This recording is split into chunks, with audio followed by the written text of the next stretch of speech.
அனைவருக்கும் இனிய தமிழ் புத்தாண்டு நல்வாழ்த்துக்கள். நாம் அனைவரும் விஸ்வாவசு வருடத்தை மகிழ்வோடு வரவேற்கிறோம்.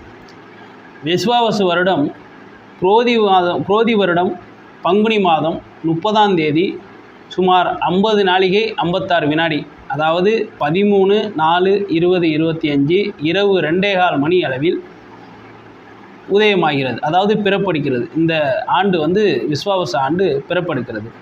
இந்த விஸ்வாவசு ஆண்டு அப்படிங்கிறது 60 ஆண்டுகளுக்கு ஒரு முறை திரும்பி வரும். அதாவது தமிழ் ஆண்டுகள் எல்லாமே 60 ஆண்டுகளுக்கு ஒரு முறை திரும்பி வரும். ஏன்னா மொத்த தமிழ் ஆண்டுகள் பார்த்திங்க அப்படின்னா 60 ஆண்டுகள், ஒவ்வொன்றும் 60 ஆண்டுகளுக்கு ஒரு முறை திரும்பி வரும் மாதிரி நம்ம முன்னோர்கள் கணித்திருக்கிறார்கள். ஸோ இந்த சூழல் 60 ஆண்டுகளுக்கு முன்னாடியும் இயற்கை சூழல் இருக்கும், இப்பையும் அந்த சூழல் இருக்கும். 60 ஆண்டுகளுக்கு பிறகு இந்த விஸ்வாவசு வருடம் வரும்பொழுது இந்த சூழல் ஏற்படும். இப்பொழுது நாம் இந்த விஸ்வாவசு வருடத்தில் முக்கிய கிரக பெயர்ச்சிகளை பார்க்க இருக்கிறோம். முதலில் சித்திரை மாதம் 13ஆம் தேதி, அதாவது இங்கிலீஷுக்கு 26/4/2025 சனிக்கிழமை பிற்பகல் 4:20 அளவில் இந்த ராகு கேது பெயர்ச்சி நடக்கிறது.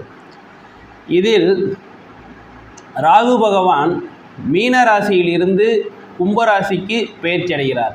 அதேபோல் கேது பகவான் கன்னி ராசியிலிருந்து சிம்ம ராசிக்கு பெயர்ச்சி அடைகிறார். அதேபோல்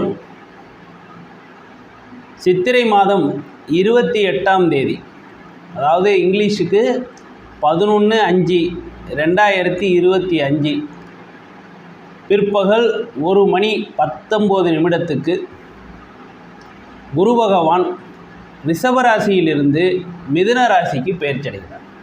அன்று ஞாயிற்றுக்கிழமை, புரியுதா? ஞாயிற்றுக்கிழமை பிற்பகல் இந்த நிகழ்வு நடைபெறுகிறது.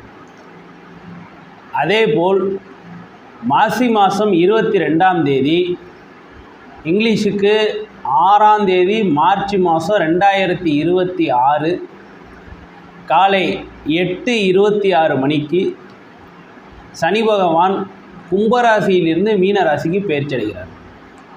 அன்று வெள்ளிக்கிழமை காலை இந்த நிகழ்வு நடைபெறுகிறது. இந்த வருடம் இந்த விஸ்வாவசு ஆண்டு அனைத்து ராசிகளுக்கும் எப்படி இருக்குது என்பதை நம்ம தொடர்ந்து பதிவுகளில் பார்க்க போகிறோம்.